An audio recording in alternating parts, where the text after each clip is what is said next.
Hello, welcome back to the Level 1 News. Today's May 31st, and we're doing government, social, and security because all the sections are huge today. And do you notice anything different? Oh, this is the part where we New hairstyle. cycle through some weird stuff in the background. Oh, We got a new recording space for the news, and in celebration, I thought we'd bring back an old favorite. Oh, they're going to hear that crinkly. That's fine. But this time, not orange sodas. There's another love in Wendell's life we have all the same microphones. when it comes to food. Banana pudding? Bucky's banana pudding. Chris, I don't know if you love banana pudding, I'll eat one. but I brought you one too. I won't eat one right now because these mics are really good at picking up the little So I won't do it right now, but I am tempted. The This is the number small one size. ingredient is bananas. That's a good sign. Enriched wheat flour, riboflavin, palm oil, corn syrup. Modified food starch. I love modified food starch better than regular, unmodified food starch. Contains wheat, soy, egg, milk. If you have allergies, don't eat this. I'm really tempted to eat it right now. It's probably been a year or two since I've had banana pudding. Really? Yeah, You used to get it all the so time. rare? I thought you loved it. I do, but it's just it's hard to have the good stuff. You got to make it yourself. This ain't the good stuff. You don't know that. I'm not. Yeah, I've had it.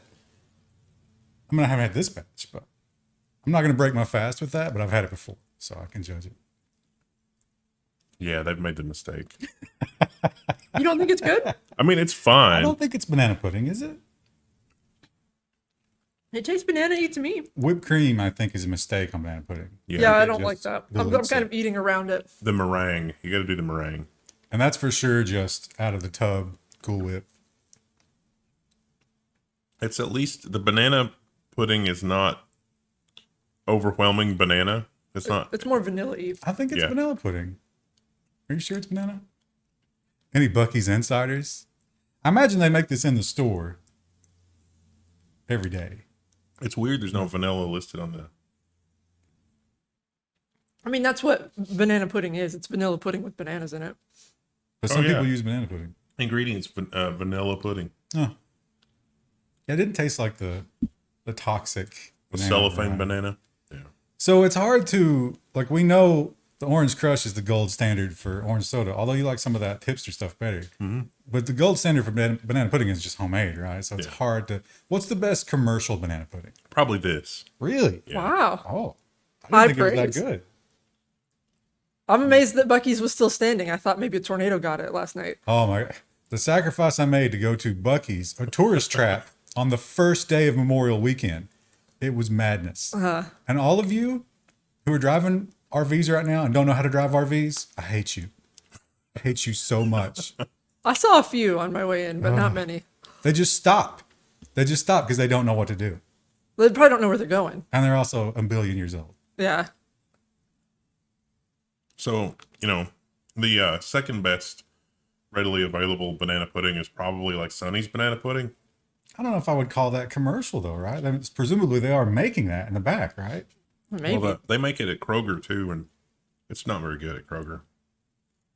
All right, so you know what we got to have? We got to have a number rating out of 10 and the ideal venue to eat it. Well, if a 10 out of 10 is homemade, this is probably like 6 out of 10. It's not bad. It really isn't bad. Also, it was like $3. That's a lot. Yeah. But Bucky's prices are just like airport prices. How much is a box of vanilla wafers?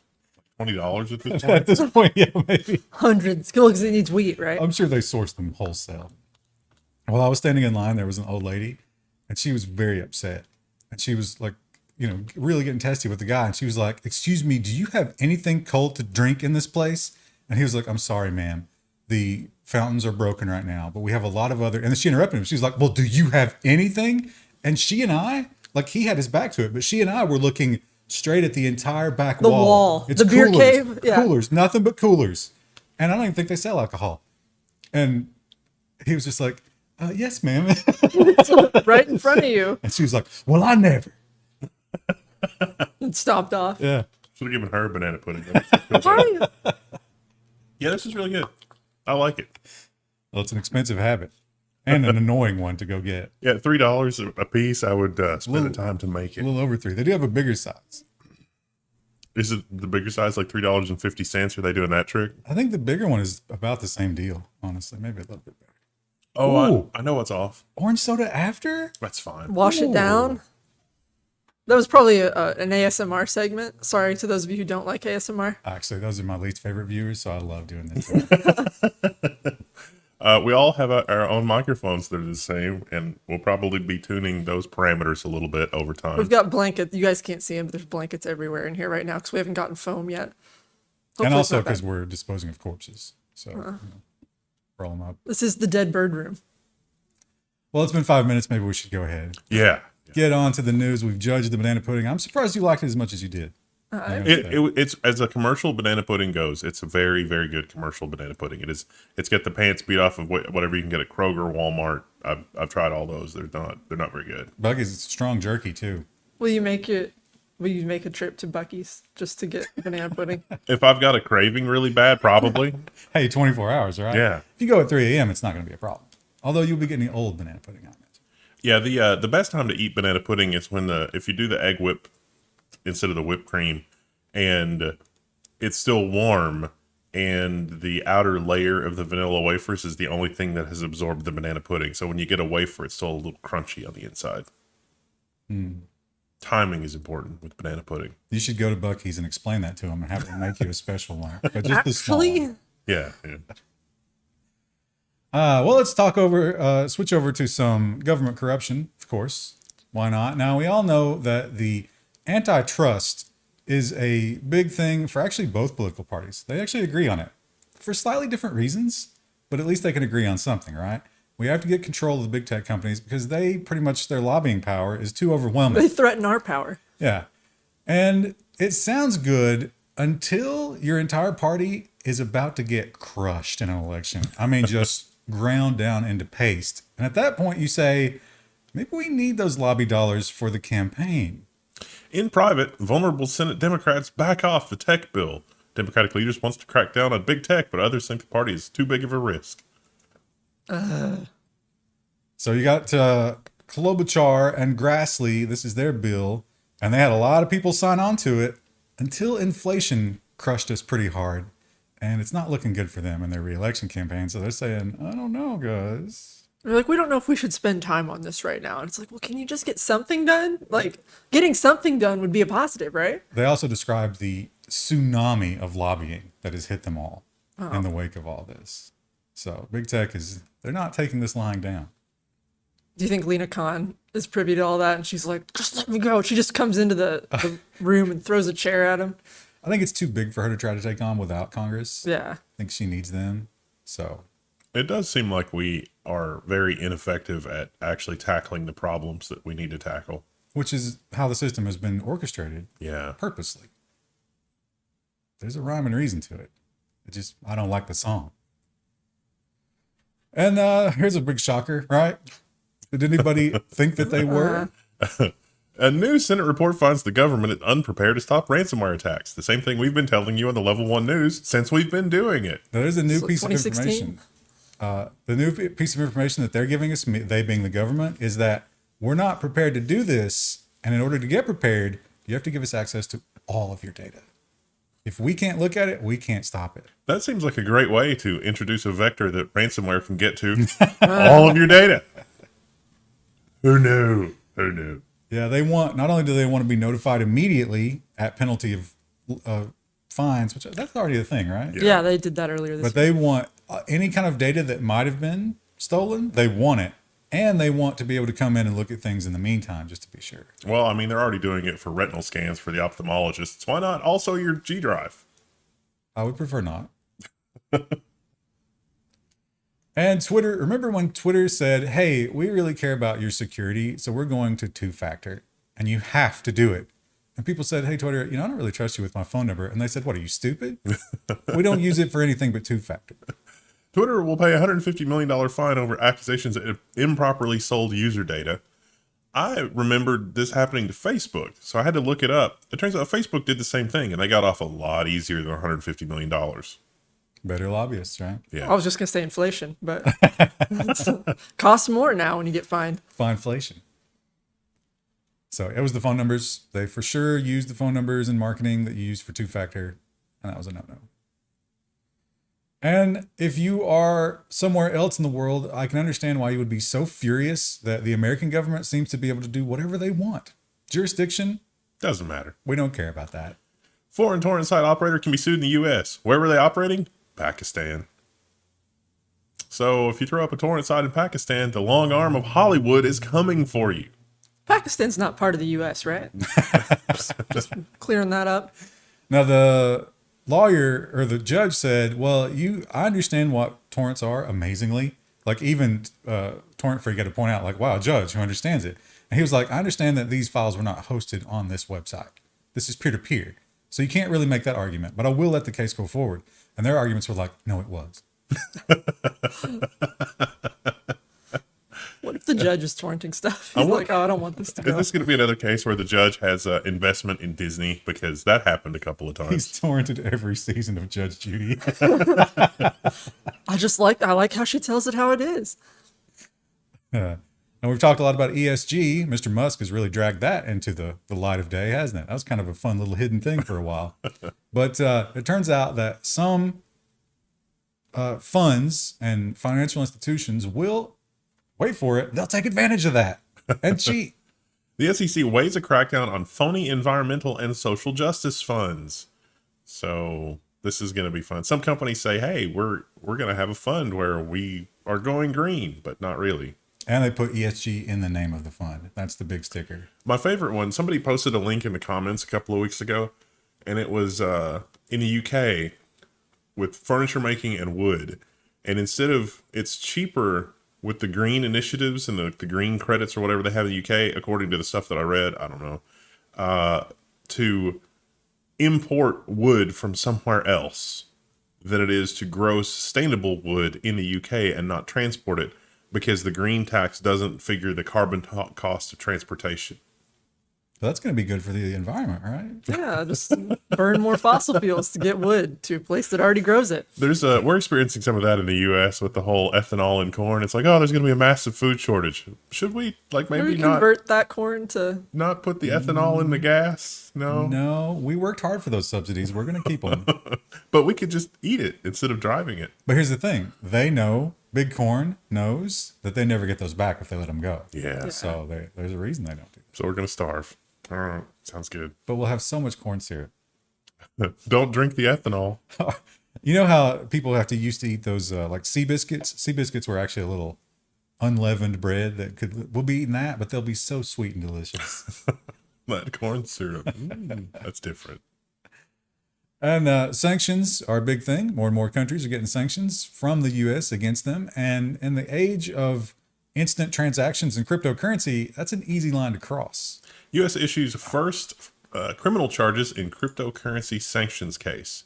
We reported a couple of months ago about a guy that went to North Korea. He had a really popular seminar series in North Korea titled How to Get Around U.S. Sanctions with Cryptocurrency. Of course, North Korea really liked that. Turns out you're supposed to get permission from the State Department if you're going to do that. Or even to go to North Korea. Or even to go. So this is not a good thing. I mean, even if you're a victim of ransomware and you pay an organization that is, say, operating out of Iran, the State Department will come knocking. And you don't know where they are. It's like taxes. You don't know you've done anything wrong until you've already done it. Why did you send this money to Iran? I did what now? And we've learned a little bit of a trickle of details about the UFO stuff. They mostly told us nothing, but having this information out there caused them to have to try and face some weird discrepancies in the main storyline. So they've adjusted it. Navy ships have been swarmed by drones, not UFOs, a defense official has confirmed. So there's footage in this article if you're interested in looking at it. And some of the incidents, and this was just off the coast of California. So who was operating it? Where were they operating from? And they claim that a lot of the erratic behavior and the irrational physics breaking performance of the drones was because of the night vision affecting the film. Okay, they look very triangular and not like a typical drone. And social media we've discovered is addictive, although so is Bucky's banana pudding. Corn syrup. Lots of things are addictive, but they claim that this is addictive on purpose. Oh, there's corn syrup. Although I guess Bucky's banana pudding could be on purpose as well, right? I don't know. California parents could soon sue for social media addiction. Can you sue for an addiction to cigarettes? Well, some people have. Successfully, though? Probably less successfully than this. Surgeon General's warning, using Twitter may cause cancer. Oh, another pop-up. It's going to be another pop-up that we have to have. Have you not seen that one on Twitter where it'll pop up and be like, your mental health is important, take breaks? I've seen that one pop up on Twitter before. Does that mean that you're Twittering that hard? I don't know. Sometimes it'll just pop up when I look at like Chris Bailey's. It's like you're looking too often. Maybe they've identified him as a risk for people spending too much time on Twitter because his stuff is so inflammatory. It's so engaging. There's a temperature gap, a mess up at one of the temperature reading stations, and he's very angry about it. Oh. He's been tweeting about it a lot.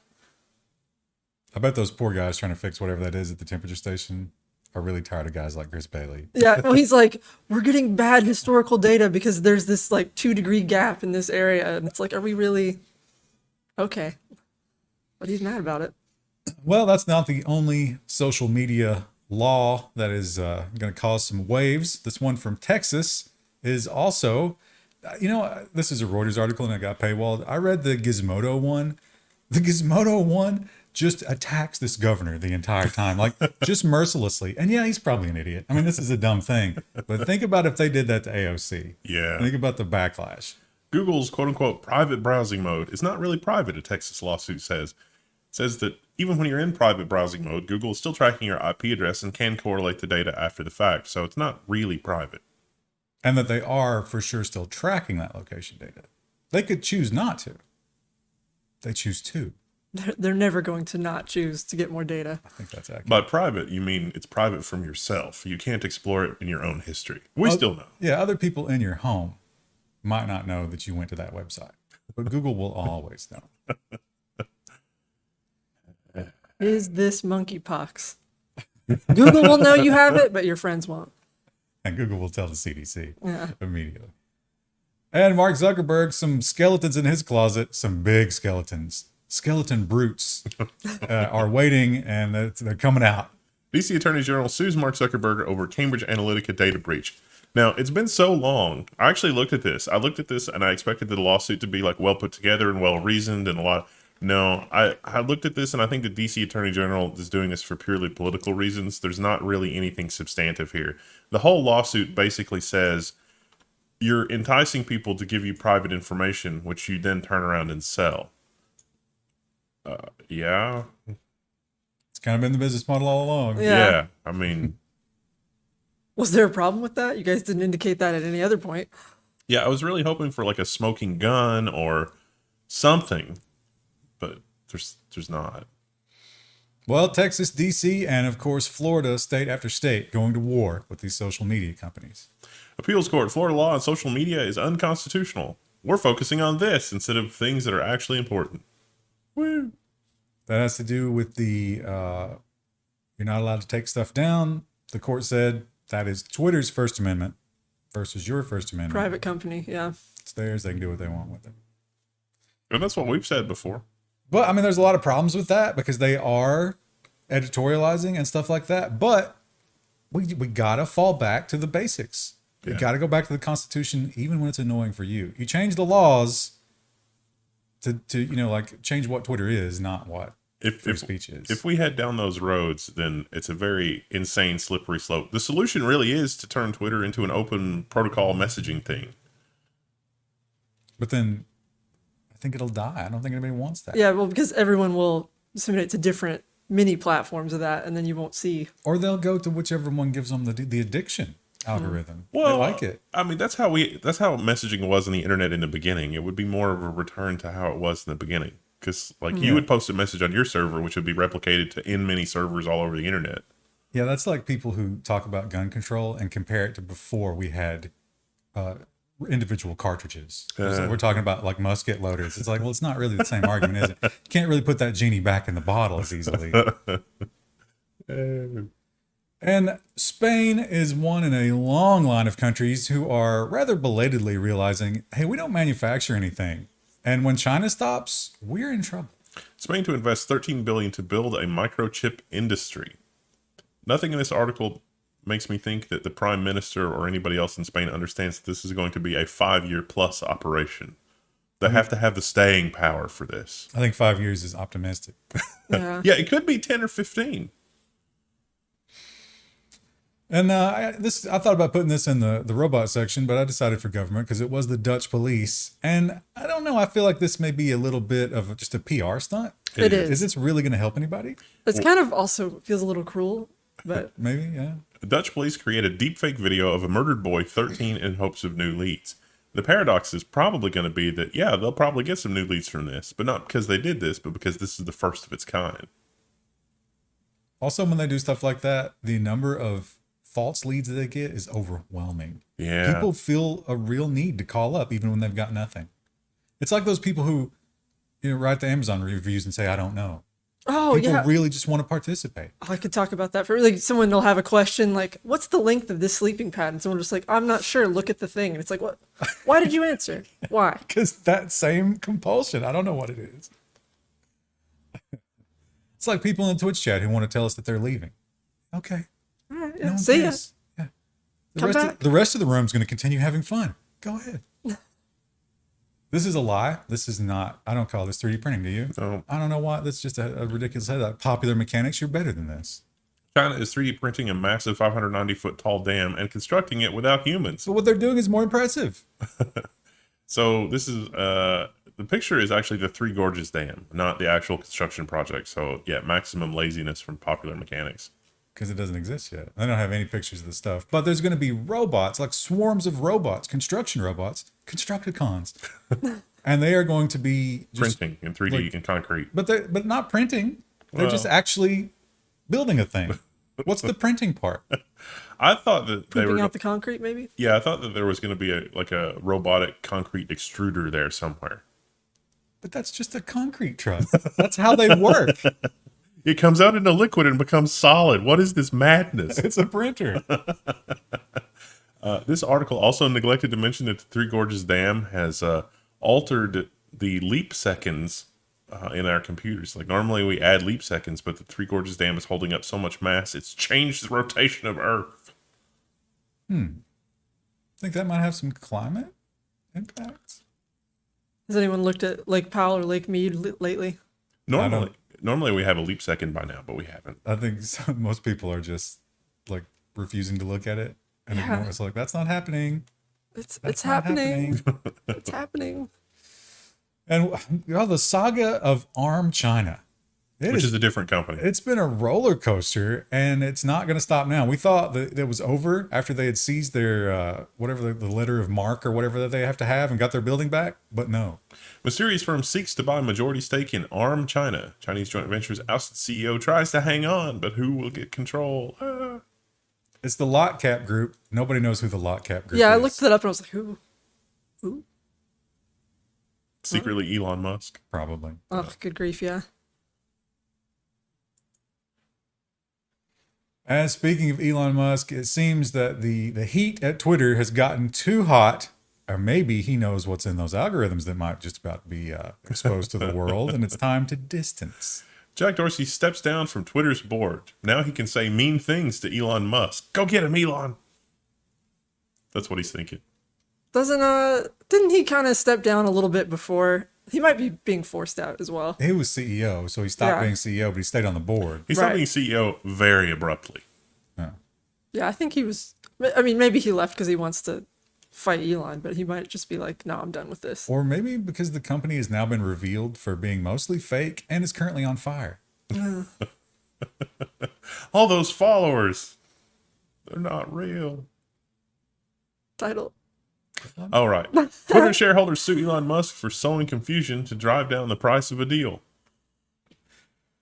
I mean, They're not wrong. he's definitely done that, but do you think they would have to prove, would the bot thing be discovery from this? No, well, see, Didn't he waive his rights to that kind of thing? no, he's got the ultimate defense here because it's like, okay, I've got the money. Here's the money. Let's do the due diligence for the deal. Show me the stuff. And if he can show that the bot percentage is higher than what they've said, then, you know, that is the ultimate defense on going through with that deal, because it's like, this is, you know, how things are not how you've told things to your shareholders. So this could create a ton of chaos in the short term for that. But Twitter wants to protect that knowledge Yes. at any cost, but they don't control this. This is the shareholders. Right. So can we get discovery from this lawsuit? Because this is pro-Musk, if that's the case. Yeah, in fact, there are already a couple of Twitter shareholders that have different lawsuits with different goals. One of them is trying to get to the bottom of that. The other one is saying that Musk is intentionally like messing with the value of the company.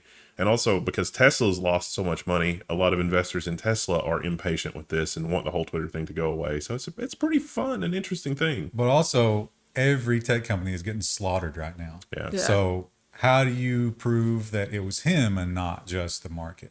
There's potential for like 6 different classes of lawsuit here. And if his goal was to create a crazy amount of chaos with plausible deniability in every single one, he's done it.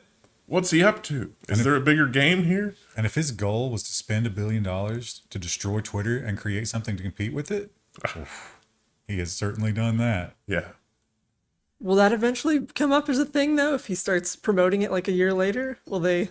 No. No, if he pays his $1 billion, he's out. Yeah. That's his termination fee. I mean, like, it's such an absurd amount because we're sitting here. It's like, well, it's just $1 billion. It's $1,000 million. You would never see me again if I had $1 billion. I would just disappear into the woods, never to come out again. We'd see you because the paparazzi would hunt your ass down. Well, I that's hate that. true. You'd have to go learn from Johnny Depp how to avoid all that. He's apparently the master of that. Well, here's a man who might lose $1 billion.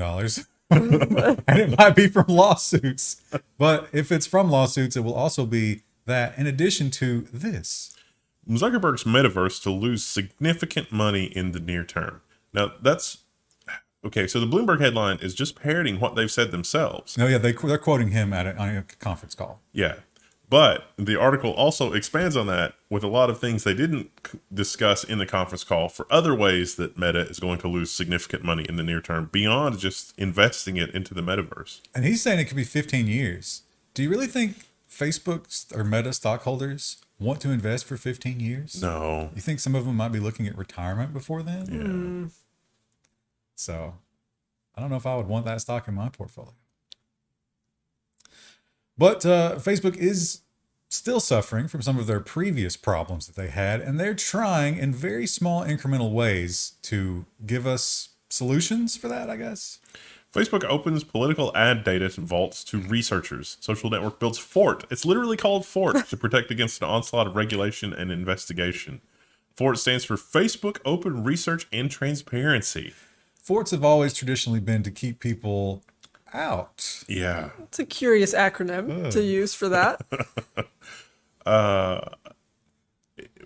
Go ahead. The election's coming up, right? You Yeah. have to get in front of this. Yeah. The more scary thing that's happening here, though, is that for the first time, we have corporations that are, you know, plausibly creating an internal structure to provide clean data to researchers for plausible deniability. So think about the Facebook ads that would let you target race or let you discriminate against, you know, it's like there's houses for sale here, but we don't want to show it to this kind of people.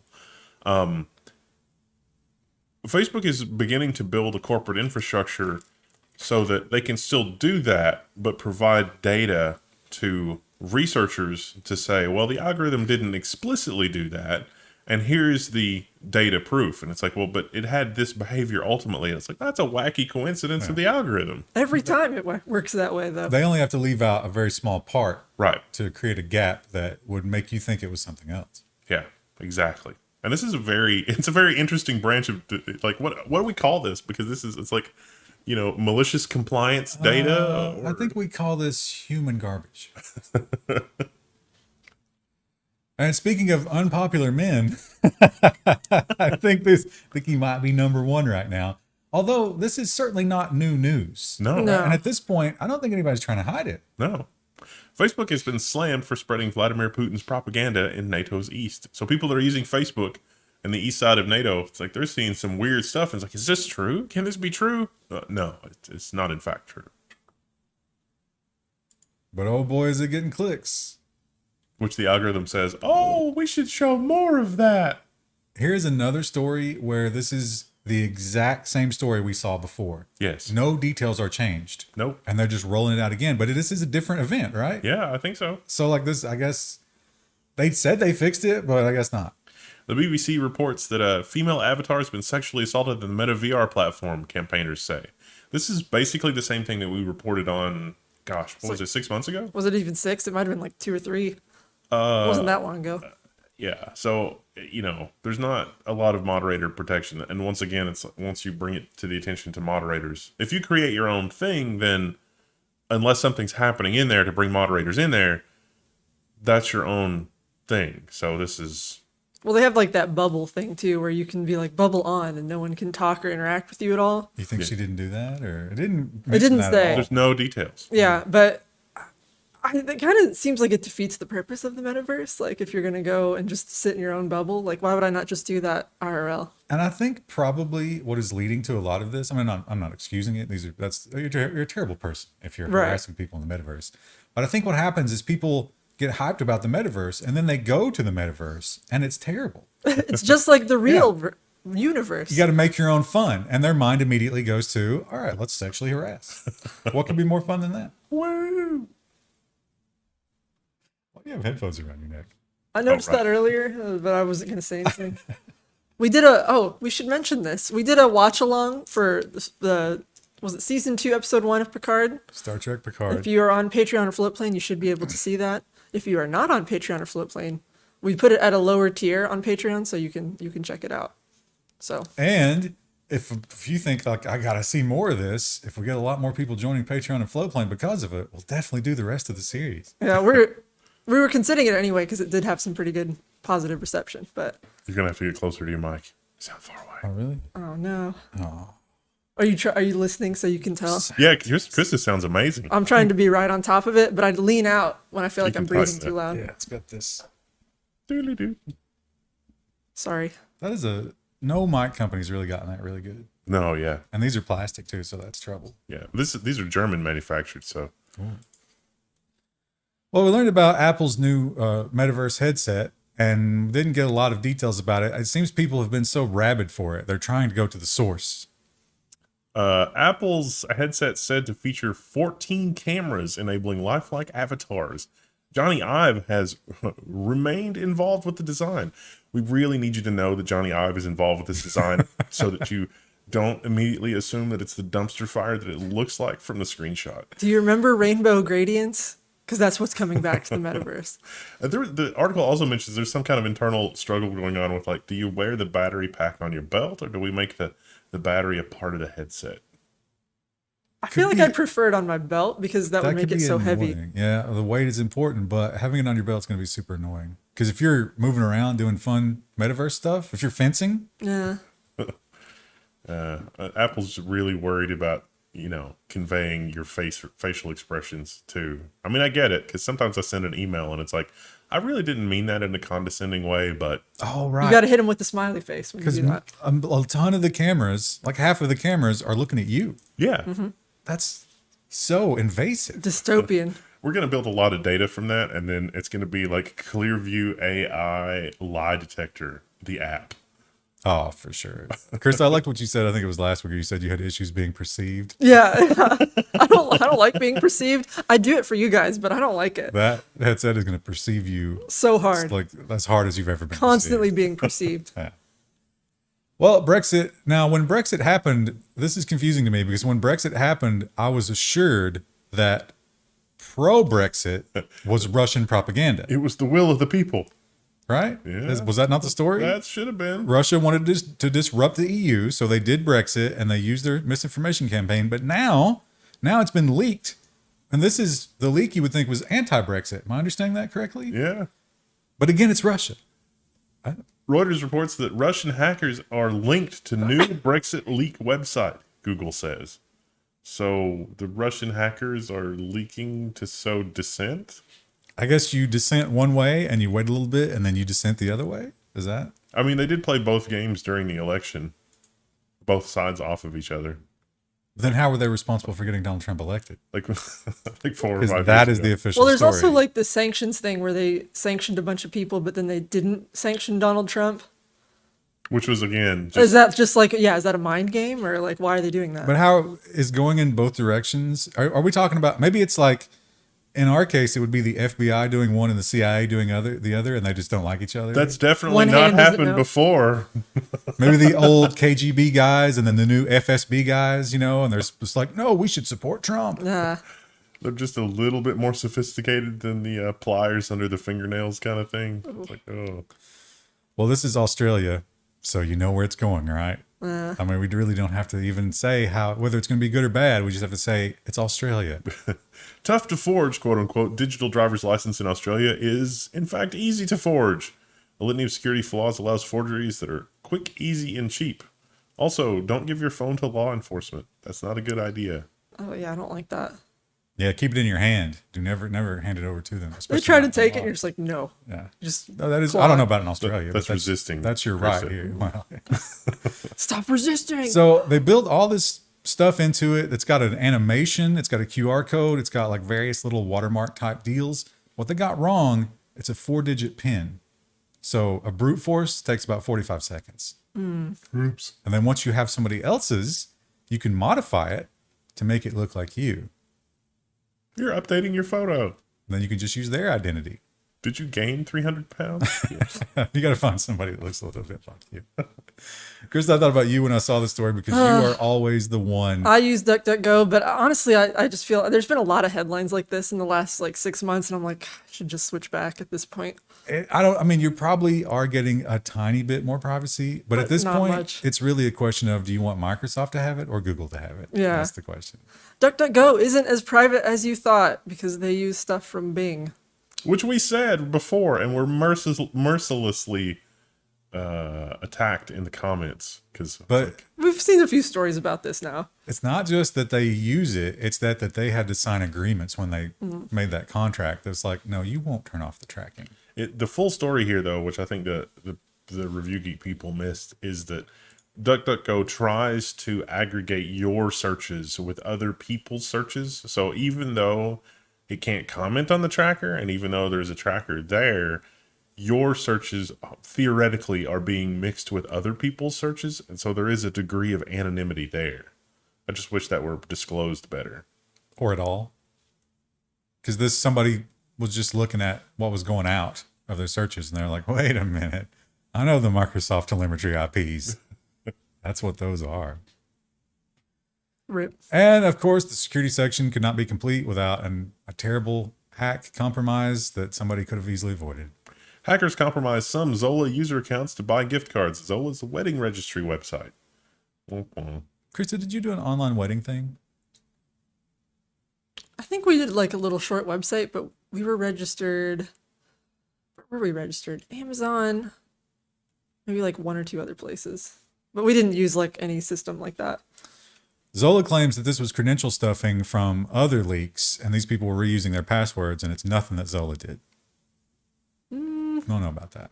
I mean, that could be true, but I don't trust any of these companies as far as I can throw them. So Is this a situation where the government mandate could actually be good? Is it another situation where Zola was maybe not blocking IP addresses that were trying thousands of passwords? Yeah, maybe didn't have a response or detection going for that. I could see that pretty easily. Oops. This is a dense story. All you really need to understand is that everything you use every day is built on a house of cards. Actually, it's not a house of cards. It's a pretty decent foundation, but anybody can come in and replace one of the support beams with a card easily. And that's a big problem. CrateDepression. Rust supply chain attack infects cloud CI pipelines with Go malware. Basically, there was a package in Rust that if you include in your package and then it detects that it's running in a continuous integration thing in the cloud, it would then deploy malware to be able to steal compute cycles of your continuous integration server in the cloud.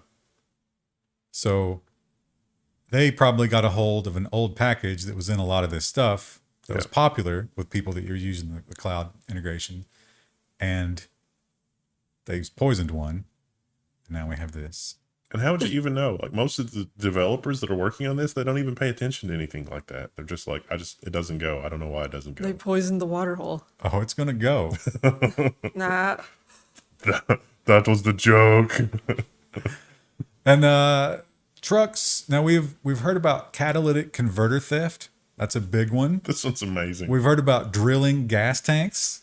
That's a problem. But this one is crazy because you realize like the trucking company was so complacent when they designed this whole system. Yeah. Right. Like they put no security on this. Rash of parts thefts is leaving Freightliner trucks inoperable. So far, this is not like the catalytic converter thefts mostly. It's that right there. That's what they're stealing. That's pretty small. That's pretty easy to just shove in your pocket and leave. And I think it's accessible from outside the truck, right? Am I wow. understanding that correctly? No, you can open the hood without any special tools and then pull it from there, I think. And that without that, the truck does nothing. Yeah, that's like the control. It's reprogrammable, so you can use it in a whole bunch of different trucks. And they're not stealing them to sell them necessarily. They're stealing them because you can't get them. Yeah. The ones that were stolen from dealership lots. So there were trucks sitting or maybe waiting for delivery, and also like an impound yacht or lot or repair lot or something like that. There was like 20 or 30 that were stolen in one go. The article's like, oh, this is hurting people's livelihoods, but pretty sure those were stolen because people's livelihoods were already on the line. Yeah. Especially if they're not trying to fence them. They're just using them for themselves. Now they're saying that any sort of reseller of these, they don't have a system of like Serial number tracking? like pawn shops and stuff. They say they have to build that. That'd be a government agency. It's going to take another like 2 years before they get to it. Who knew there would be a shortage of number 8 bolts? We didn't serialize those. Oops. Yeah, and I imagine a lot of the fuel regulation stuff is what requires that, right? So, like, even if you could run without one, it'd be running illegally. Yeah, but it seemed like the module's responsible for the engine timings and, how it switches gears automatically or how it deals with whatever. Automatically? Well, What kind of trucker's driving an automatic with that many gears? not the drive gear, but like the internal connection to stuff. Well, it's got to control all those different coolers and pumps, and yeah, there's a lot going on there. Trucks do a lot. It's amazing that they run as long as they do without problems. Hundreds of thousands of miles. Yeah. I think they break down pretty frequently. I mean, not constantly, but frequently enough. It's maintaining the oil pressure. I knew somebody that modified an engine to maintain the oil pressure. And it did make it last hundreds of thousands of miles more. You mean when it was not running? It would slowly bring the oil pressure up, and then when you wanted to start the engine, it would pressurize the oil before starting it. And our final story. So you talk about supply chain attacks. You talk about SIM swapping. How does it happen? Well, it happens because these companies don't take their internal security serious at all, including the way that they don't take your security serious at all. Hacker steals database of hundreds of Verizon employees. Now it's going to be super easy for somebody to call Verizon, impersonate an employee, and convince another employee to do something that they shouldn't do. And then take over your SIM and two-factor you. Hey, this is Bob with the local Verizon. Can you swap this SIM out for me? I know your social security number is this because I'm an employee too. Ugh. He has a voice like that, so you don't really trust him, but it's like, well, he does say he's a Verizon employee. And he's got all the challenge stuff to prove it. Dark. Only 43 minutes with all those stories and banana pudding. And a new set. Tell us how you like it. Hopefully the sound improves with time. It should be decent this week, but we'll see, I guess. Woo! Yeah. We'll see you then. Bye! Hello, everybody. Welcome back to Level 1 News. Today's June 1st, and this is all business. This is a very long business section this week. It's the beginning of a new fiscal year for a lot of companies, and boy, does it show in the business news. Yeah. Yeah, and most of them are doing poorly. We also had Computex, and I guess probably the thing that most of you are excited about coming from that was perhaps a new fastest gaming CPU. Could it be? We actually don't know because no one's tested it for real. They've only showed what was probably some very Press demo. ideal conditions. But in those ideal conditions, AMD Ryzen 7000 smokes Alder Lake at Computex keynote as Zen 4 excitement builds. This was actually really, really crazy. I mean, AMD really did steal the show at Computex, NVIDIA, and other companies. Like, NVIDIA was expected to at least talk about some of their new stuff. They did a little bit, but not really. But this was crazy because AMD put on a keynote, and they said, look how much faster this is. But they said, oh, this is a 31% improvement but it wasn't really 31%. It was actually faster. And everybody completely spurged out and talked about this and the power usage. It's like, oh, is this 105 watts? Is it 170 watts? It's like, no, the new socket tops out at 230 watts. So this really was completely insane, because everybody, like, AMD was not trying to reveal a huge amount of information, but everybody spurged out and inferred a whole bunch of stuff that they didn't say. And then AMD had to sort of trickle out and be like, no, that's the wrong interpretation. No, that's not how this works. Was that really a mistake, though? Because look how effective that was at marketing. I mean, they could have done a better job if that's what they were intending to do, but okay. They built the hype.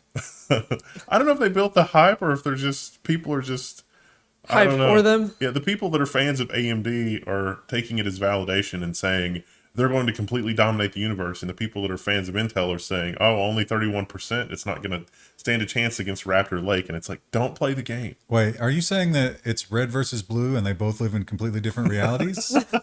Are you telling me Lisa Su didn't do a mic drop at that event? We just have to wait and see what it's going to do. I mean, you can be excited, but putting all this energy into this is just... What else are we going to put our energy into now that the DEP trial is over? Oh yeah, worrying about our next story. Yeah.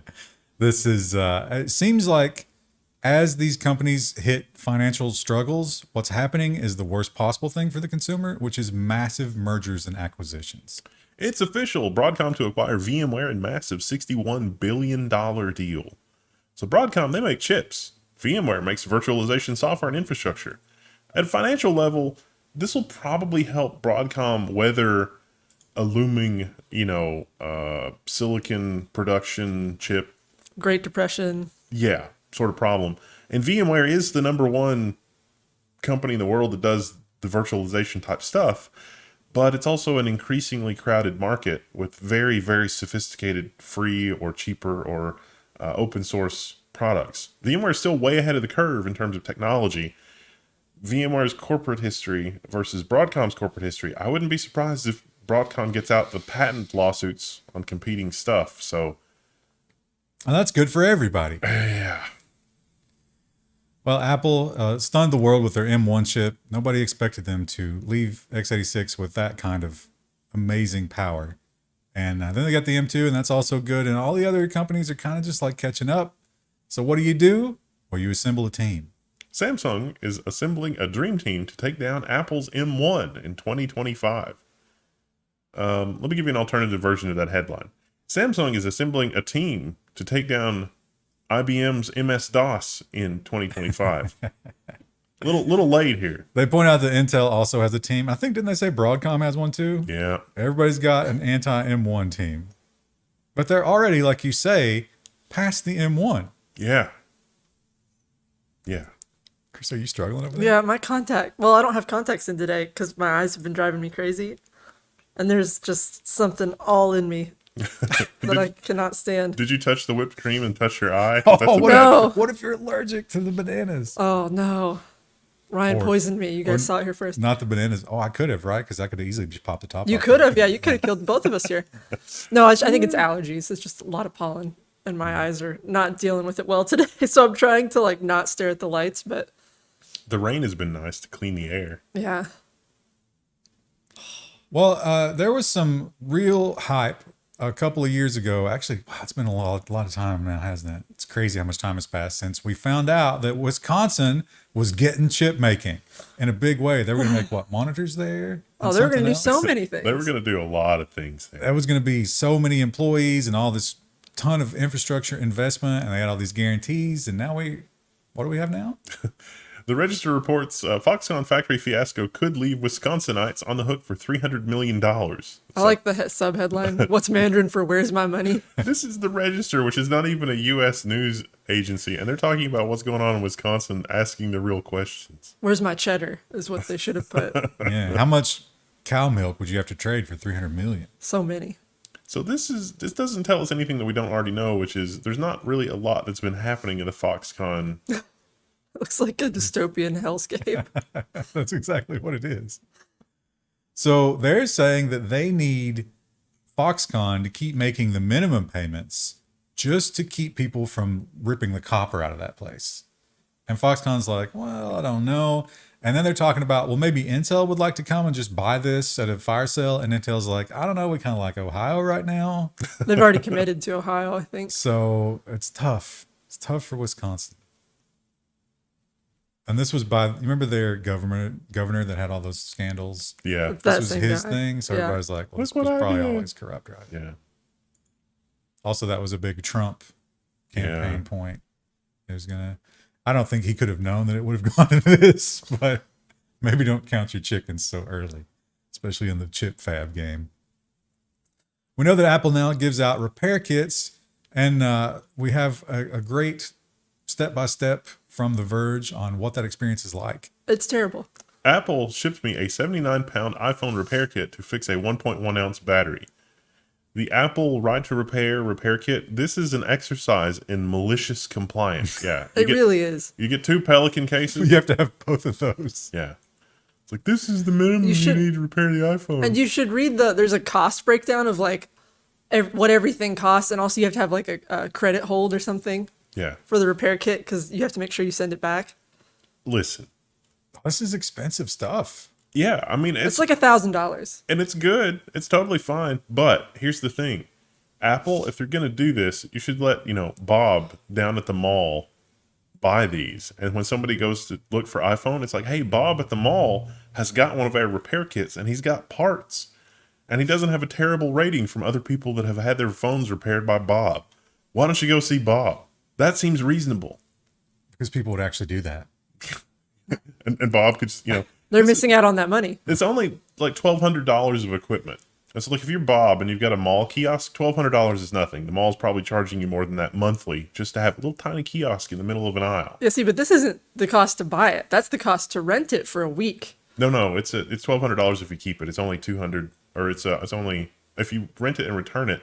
Apple actually pays shipping both ways. It's really inexpensive to rent Ah, it. okay. He's saying Bob would keep it, yeah. not even get this kit, but just buy his own parts that Yeah. equate that. And also the guy from The Verge, we assume has some level of competency when it comes to technology. Yeah. Had a real tough time with it, even with their instructions. Yeah. Yeah, definitely malicious compliance. And 100% where you are going to see Tim Cook on stage. It's like, we've tried Right to Repair and it doesn't work. It doesn't work. Yeah, no People one's don't like interested it. in it. Yeah. Yeah, people did it the most ham-fisted way possible. It's almost like, those giant military, like, dual-blade helicopters? It's like, oh, we don't think that people want to repair their own car. It's like, why do you think that? It's like, well, we flew Larry the mechanic out with his complete tool set and a portable, mechanic's lift, and it's just too much. It's just too ornery to get people to repair their own cars that way. It's like, well, yeah, I mean, there's a helicopter. Yeah, Of course, people aren't going to do that. Yeah. And another merger and acquisition. Oh, this one takes a company that is absolutely awful, and it poses the question, could it get worse? Apple in talks to buy EA Gaming, Disney, and Amazon also potential suitors. So EA is going to one of those. I think Amazon will take it Oh, it's so bad. because they want the gaming rights for Lord of the Rings stuff with But their new show. they're saying that they believe that Apple and Amazon would be the worst choices for EA. They think EA wants Disney. Yeah, because the Star Wars tie-ins, that makes sense too. What a love triangle, huh? Disney, They're the prettiest girl at the dance. all of this is just. No. Look at how good.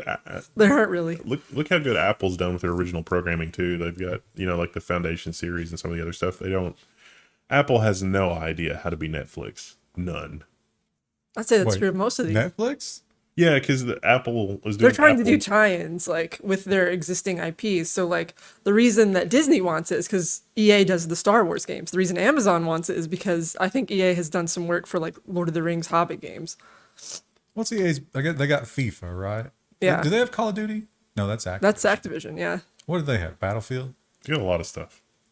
I mean, they bought a lot of studios over the years too, so they probably have a back catalog of IP that Oh, sure. isn't yeah. being used. Yeah, for sure.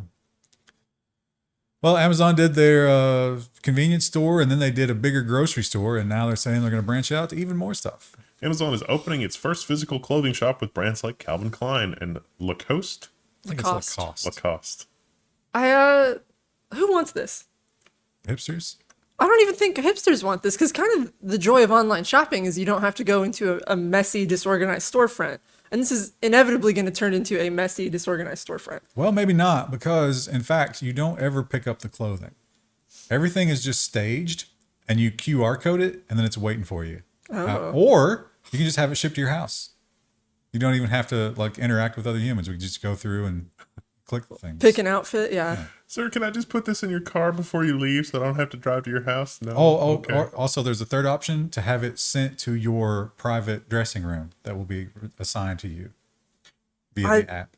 I don't really see what the appeal of this is. Like, who is this for? I don't see the appeal of shopping for clothes at all. I find it to be a miserable experience. If they expose me to the fulfillment robotics that do this, like the little trams that go in the track in the ceiling, and it's like, ooh, I can change this or that or the other, and have the little tram going along, and then it drops it off in the changing room, I would probably go clothes shopping just so I could see the robots moving around. You'd be like the people at Buc-ee's who stand and watch them make the brisket. You're just there for the experience. And I can't get to the food because you're standing there. Yeah. Oh my God, they're adding the barbecue. B&H Photo has that in New York. They have the little fulfillment robots everywhere, and it's fun to watch. There used to be a store whose service merchandise. Remember service merchandise? Oh yeah. They had the conveyor system. Yeah. And it was kind of fun. They had ridiculously overpriced garbage. Yeah. But you'd buy it and then you'd go and watch it. And you'd be like, here it comes. That one's mine. Oh, he dropped it. Oh, that was fun. And we're back. I had to go deal with an eye issue that I'm still kind of dealing with, but it's not as bad. Woo! Woohoo!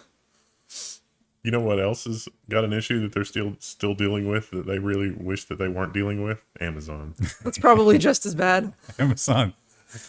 Amazon has a bad reputation in terms of worker satisfaction. Yes. Yeah. But in the past, they've kind of had an unlimited pool of workers to pull from.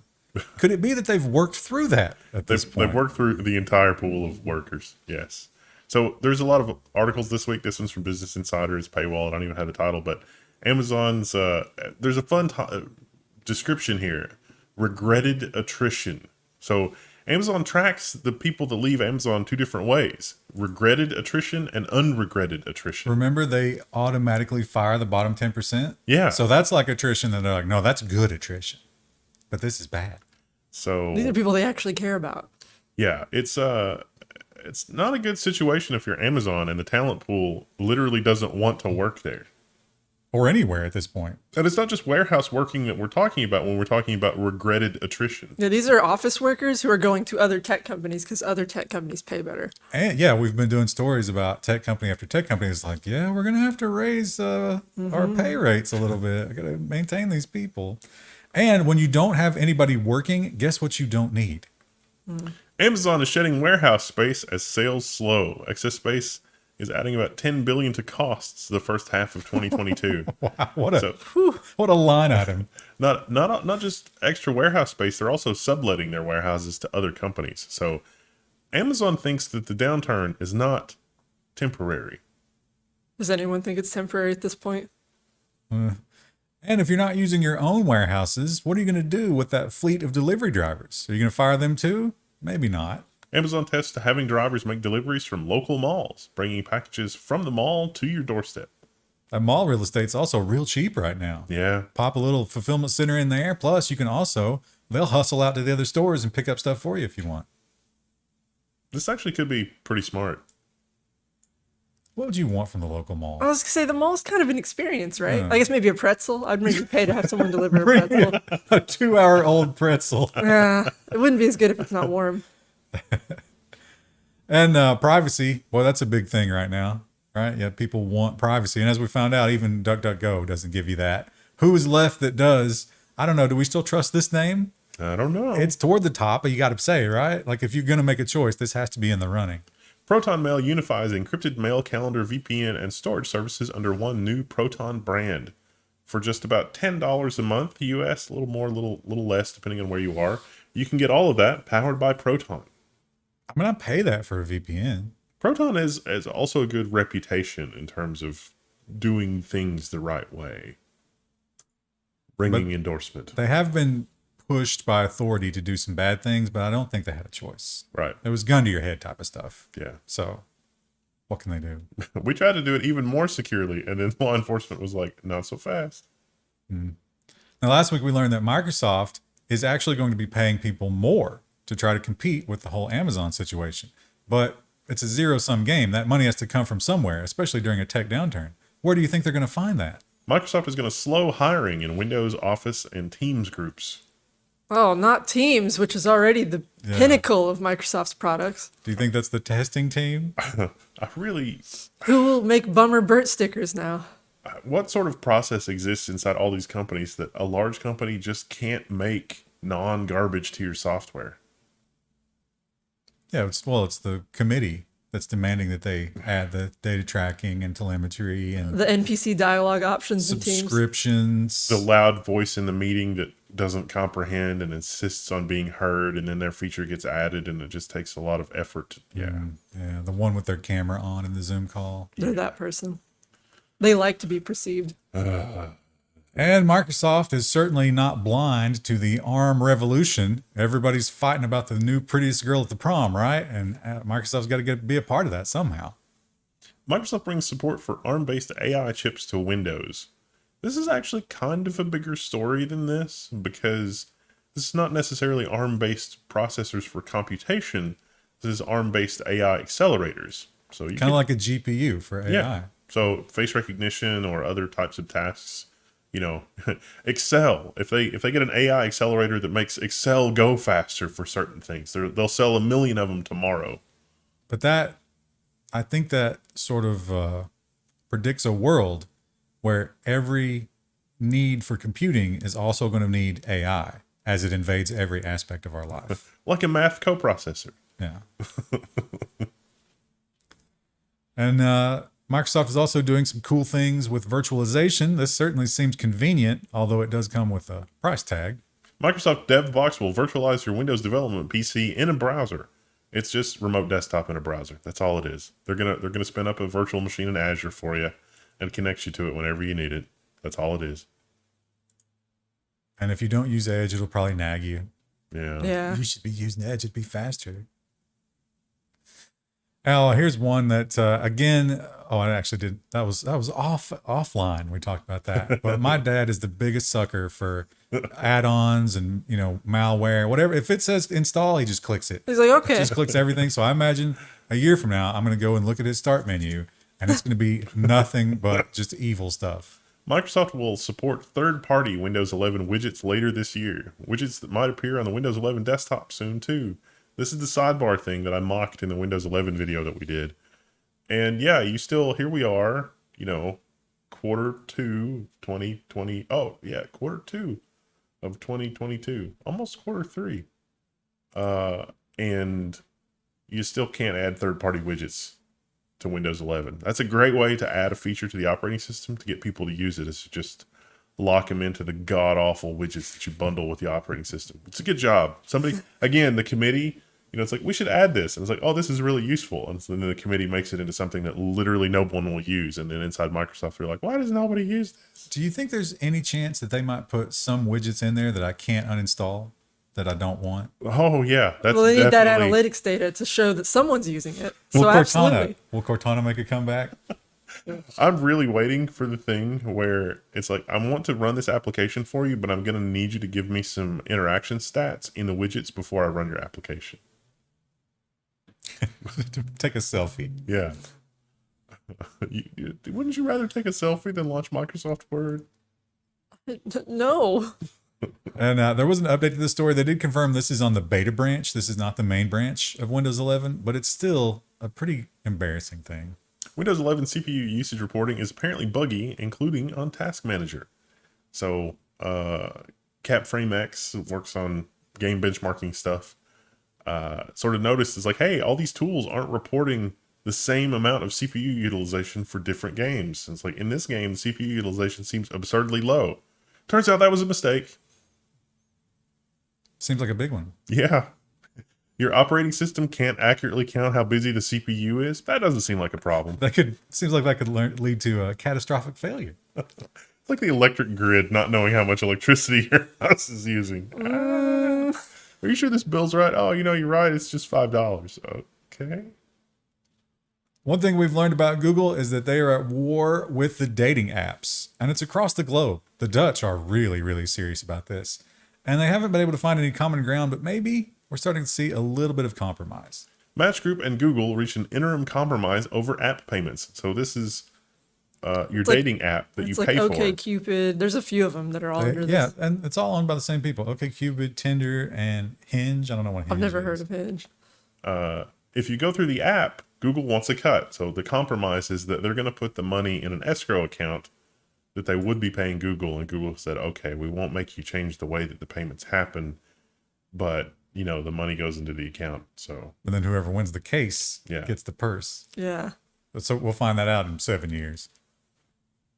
And another court case that probably isn't going to wrap up anytime soon is the old Epic versus Apple case. Epic continues to make, I would say, a pretty compelling argument here. yeah. Epic Games points to max openness and security in its latest filing in the App Store antitrust case. It's really driving home the point of you can install arbitrary apps on your computer, you can't on your phone. Increasingly, your phone and your computer, there's not a lot of distinction. They're even based on the same M1 at this point. So what's the difference? Everything, says Tim Cook. Yes. No, that's iPhone. And oh, look, the stock market's making a little bit of a run today. I don't think it should be. And we have, of course, the Terra blockchain thing. It still continues to play out. And they've said, oh, you know what? We have a solution. Is anybody going to trust this? No. How much FOMO do you have No. to jump into this? The Terra blockchain will split and effectively ditch its native stablecoin in the wake of its collapse. This is the last whinges of a dying coin. The death rattle. But JPMorgan, now what did they say about cryptocurrency? Oh, it's the devil. They JPMorgan. said, Joke, they yeah. said it was a fraud and they would all go to zero, I believe is what Jamie Dimon said. If about anybody those. wants to hear screeching, you should watch the Jamie Dimon speech on cryptocurrency, and it's just screeching the entire time. And yet they seem to have found a use for it. JPMorgan Chase tests blockchain technology for collateral settlement. So you want a loan, you want to do some financial transactions from JPMorgan. What do you got for collateral? Okay, we can use the blockchain for the token for whoever has access to whatever. It seems like the big advantage here, other than convenience, is that you can run this around the clock. So if you're going to be margin called tomorrow and you want to get on top of that before 9:30, blockchain.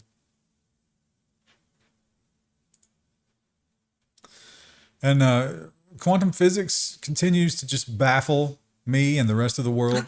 But there's a select few who understand it well, and they seem to be doing very, very impressive things with it. Although even reading the description can be a little bit of a mind-bending experience. What's happening in this article? Quantum internet inches closer with advance in data teleportation. Don't worry, there's nothing superluminal happening here. But scientists have improved their ability to send quantum information across to distant computers and have taken another step toward the network of the future. You still have to use fiber optic cables to send photons down the line, but if anybody messes with the photons on the line, NSA, you'll know.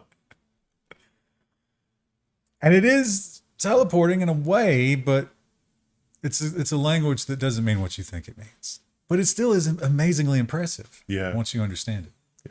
Yeah. I saw a really interesting theory for the quantum tunneling thing that explains it as the particles are in a wormhole, but unless you have negative energy or something else, when you try to send information through the wormhole, it causes the wormhole to collapse. And that's why it becomes disentangled. So when you try to, but if you use negative energy, you could solve that. And it's like, okay, well, what's negative energy? Oh. Twitter. Bad vibes. Yeah. Krista, you're a big IKEA fan, and lately you have talked about exploring solar panels. Just a little bit. So this is huge for you. Maybe. Solar panels are coming to IKEA.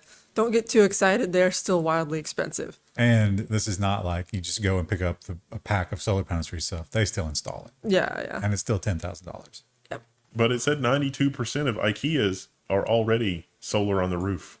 That makes sense. Well, But you don't have the surface area that they do. Is that like Fiddler on the Roof? Not at all. We've covered, what was the name of that other company? Do you remember? For what? The Adderall. I thought it was the same one. No, it's the online one.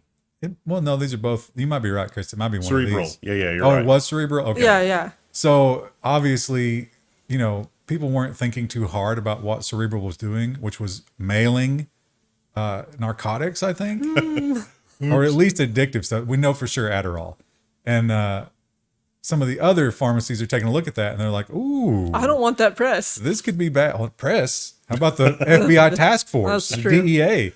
Walmart and CVS have stopped filing controlled substance prescriptions for Cerebral and Done. So it turns out those companies probably were playing it a little fast and loose with the prescriptions. Done is not a good name for. It is awful. It reads very strange. It's almost like the editor was saying, "Here's what the title's going to be," and then he says "done," and someone just made that the title. What happened to Grandma? She's done. She got her morphine for her hospice this week, and she's done. 10-minute movies. I've not seen these. I've seen the ones that they put on Reddit where it's 60 seconds and they just cut every frame that's the division by 60. Yeah. And you kind of think these are the same things. Although with modern movies, if you watch the trailer, it's often spoiled. Yeah. Almost Yeah. completely. So I think this would absolutely destroy all desire to have to watch a movie, right? They do have, I think that is true. New copyright lawsuit targets uploaders of 10-minute movie edits. Krista, you're the one who always reads the synopsis for things. Yeah. Yeah, I don't. That doesn't bother me. What cracks me up about this is like people are upset. Oh, 10-minute movie edits, it ruins the movie. And it's like, what does it say about cinema now that like everything else is probably just action fluff, but you can get to most of the main plot points in 10 minutes? The movie studios are super, super angry about this, and they are going after these folks with a vengeance. They're pursuing tens of millions of dollars in damages across all of everything that's going on here. And this is in Japan, so not movie companies that we recognize, but I'm like, this is going to be here next week, you think? Yeah. Bro, Probably do absolutely. the story next week. They do not like that. They were fine with it for a long time, though. This is one of those YouTube things where you're just happily going along. And you're like, oh, I got 1 million subscribers. You're done. Yeah. You're done. You guys ever heard of Gorilla? Yes, we've done Yeah. stories on it. Really? Yeah. I don't remember any that of at all. But I will say that it seems like grocery delivery was before its time, right? Yeah. It's hitting a big wall. The reality is setting in a big way. On-demand grocery app Gorillas lays off half its office workforce. An unsustainable business or just a side effect of the tech downturn. All right, here's your napkin math. If you got a startup and you're thinking about grocery delivery, here's your napkin math. You got somebody who's going to do grocery delivery. You're probably going to have to pay them on the order of like $20, maybe $25 an hour. If it takes them an hour to fill the order and the person is willing to pay $20 or $25, great, you're going to break even. If they're willing to pay like a $5 premium, that's your profit margin, like $5. If you look at apps like Gorillas and other stuff, their profit margin, they try to make it like 100%, and they squeeze the workers to do it. And they squeeze the people using the service by having hidden fees and nonsense like that. That is not a sustainable business model. But their answer to that, I don't know if Gorilla does this, but all the rest of them do. The answer is mark up the prices. Yeah. Because Instacart offered me $10 off of 20, a 50% savings. And I was like, you know what? I needed some item to cook with. And I was like, you know what? I'm going to get $20 worth of stuff from Aldi, and I'm going to save that 50%, and then I'll break even. And I did the math. It was within $2. But one of my things that I ordered got replaced with a more expensive item, and I ended up losing money on the transaction. I'm sure that was deliberately algorithmically on purpose. So The algorithm is like the house. But exactly what you're describing, they actually gave the number here. They were losing 100 and some per order. Yeah. Yeah. And it's all venture capital. $159 each order if delivered in the United States. This is glorified money laundering. Again, I guarantee you that if a prosecutor digs deep enough into this, they will find like drug money laundering or something. It can't Putin. not be that. It's Putin. Something. He personally caused the fall of Like, Gorilla. normally venture capitalists, people that have hundreds of millions of dollars, aren't this stupid. So, it's got to be something. You say that.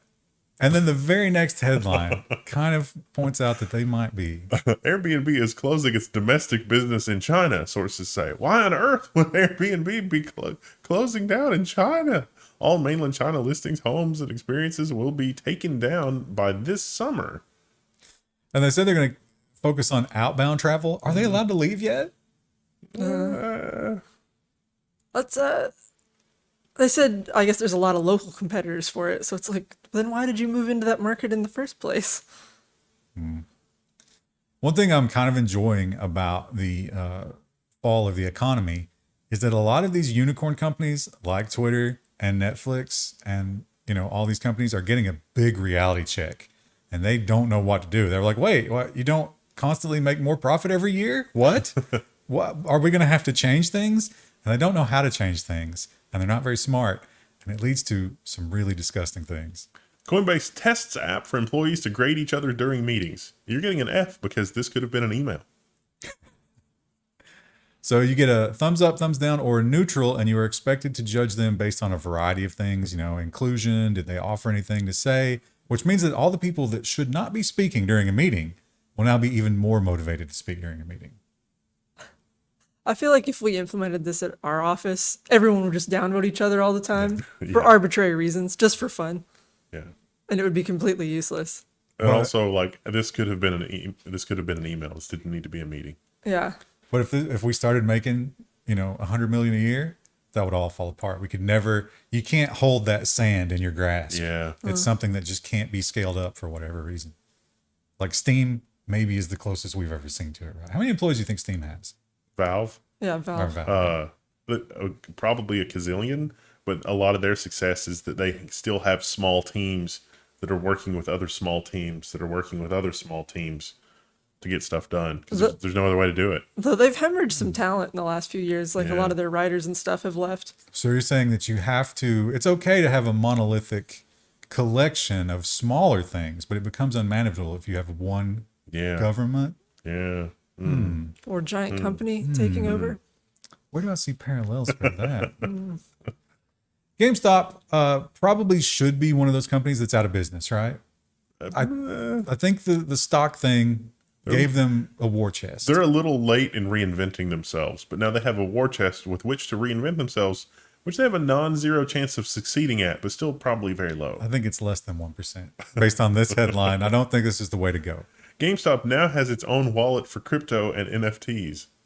And all of the diamond hand apes that invested in them were like, no, that was just a meme. You weren't supposed to do this. You've gone to the dark side. You've gone where I can't follow. How about the fact that they found the ugliest GameStop storefront? It's got these anti-pigeon spikes all over it. Yeah. And it's all like discolored. Where do you think that is? That's That a is big the city. That's the perfect It's stock probably photo. who wrote this article. Where do they live? Emma Roth. It can't be a huge store because the security grate is on the inside of the doors. If it was like New York, I would expect the security grate to be on the outside. But it's somewhere bad enough for a security grate. Yeah. I guess the writer doesn't usually take the photo for an article. That's Getty the Images. editor. Justin Yeah. Sullivan took the photo. Obviously, Krista. So we should look his socials up, figure out where he lives, and then triangulate the closest GameStop. Or we could stop caring, which is what I've done. Okay. And ESG and all that business, you know, that sounds nice, I guess. But of course, like everything else in the regulatory structure, it will be abused and twisted to actually give them more leeway to do bad things and to inconvenience the very people that it's supposed to protect. At Wells Fargo, a quest to increase diversity led to fake job interviews. Not just Wells Fargo. Actually, this is a This developing is story. prevalent everywhere, I think. We may have more on this next week because what would happen is they would have a bunch of job interviews. They would hire somebody they liked. Then they would look at the people they interviewed and say, ooh. Well, they wouldn't hire yet. They had would- promised a job to someone. Yeah, they would choose somebody, but they wouldn't hire them. And so they were like, well, we're still not sure. And then they would go down and all the boxes they didn't check. They'd be like, okay, get me one of these and one of these and one of these. So we can look like we're being fair, even though we've already promised a job to someone else. And Wells Fargo is not like this is apparently standard operating procedure at companies like Wells Fargo to get around federal rules. Because the rules are stupid. And they're not effective. They're definitely not effective. Can you imagine the frustration if you're one of these people and you're just going to interview after interview? You're like a gay, I have a good feeling about this one, Mom. yeah, you're like a gay black woman and you're like, wow, I'm going to be in demand. And then it's just nothing but interviews. And you they are in never- demand. Yeah. Yeah. But only so you can Never. get around the law. Yeah. Yeah. Which is, I mean, that's worse than just not ever calling you. Is that the American version it's of wasting token white time. guy that shows up in Chinese companies? Because you probably buy a nice outfit, right? Well, yeah, because it's wasting your time. You have to waste gas, time, like. Is that what's going to happen? Like, the Chinese companies have token white guy that shows up to meeting and doesn't say anything and gets paid for that. Are we going to have token diversity person shows up to meeting and gets paid but doesn't say anything? Have you watched a White House press release lately? She is not good at that job. Anyway. What do we got on Friday? We got nothing left but robot the nonsense. Oh, the two best sections of the week. There's Might be lot of a little nonsense. shorter. I don't know how long this one took because it's 23 plus. It was 12. 13, right? Yeah. Because my eyes decided It was 40 minutes again. allergy season was upon us. Woo! All right, we'll see you guys. What happens if you're driving and that happens? I pull over. I have to stop. Yeah, like an idiot. It's like, oh, my eyes are attacking me. Some cop stops and pulls up and you're just crying. No, it's not what you think. All right. Anyway, we'll see you guys Friday. Bye. Hello, everybody. Welcome back to the Level 1 News. Today is June 3rd, and we're doing robot and nonsense news for your week. Let's start with some real disturbing, horrible stuff. And of course, we say it all the time, and you might be getting tired of it, but it is so applicable. Never let a crisis go to waste. And oh boy, did we have a big one, and they were not wasting any time. Clearview AI says it's bringing facial recognition to schools. It is going to use the data that it gathers from schools in the future. Don't you worry. Now, they assure us that this is not the many to one that they have been so maligned for. This is going to be a check to just see if you don't exist in the school system. Although you would have to scan everybody to rule Yeah. them out, I guess. And how many times are you going to have like a relative or something coming to pick a kid up? Well, that's the whole point. When that relative shows up, the AI is supposed to immediately be like stranger danger, and you pull them aside and you verify who they are. Can we have teachers just learn that stuff? Because I don't know. I don't think it's fair to say to the teachers, hey guys, you're security now. Yeah. We could pay them more. Not security, but just like learn who the parents are and learn. That worked fine for us. Yeah, because we're from a tiny rural place Oh, where yeah. everybody Well- already knew each other. And if you have extended family come pick people up, like they should just make them check in at the office But I think they and do. show an ID. I think they do, but you know, obviously somebody got into a school Yeah. who didn't belong there. Well, they also had a SWAT team at that school and didn't do. Yeah, remember the last time this happened and the police refused to go in? That happened Seems to be a again. pattern. That's Yeah. a little weird. It's almost like they don't like doing that job when it gets dangerous. And of course, old people are, they're suffering in amongst all of this, especially with our lockdowns that we had. And that killed them most of all. They're filled with terror. They're locked at home. What do we do to make their lives easier? New York State is giving out hundreds of robots as companions for the elderly, a new way to address the West's loneliness epidemic. Also, Japan. Krista, I wanted to get your take up. What do you think about the design of this little guy? His head is weird. My Alma wouldn't like that. You should get her one. She'd be like, "Why did you send me this?" Eliq? Is that how you say that? My Alma is a very blunt woman, and she would tell me that she did not like that. Oh, that's weird because the Germans aren't famous for that. Yeah. So here he is. He is basically Alexa with maybe some more features, and I guess he can move on that joint a little bit. The thing is, this thing has no experiences or thoughts. It's not really a good conversation partner. They're saying that it's going to be good for not only talking to you, but being like, hey, did you take your medicine today? Hey, is your diaper full? Ugh. Probably something that I'll do fairly early in retirement, assuming that I make it there. Big assumption with a world event. Assuming we get to retire at all. What, Yeah. you mean you're going to get a robot? If I have some, yeah, I'll get a robot, but I'll also have it. I'll also program it with various cognitive tests. And when it gets to the point where I can't pass certain cognitive tests, it starts running pre-prescribed programs. Yeah, the launch function Exit bag. 454. Yeah. Yeah, let's launch function paint the wall. Hunter S. Thompson algorithm.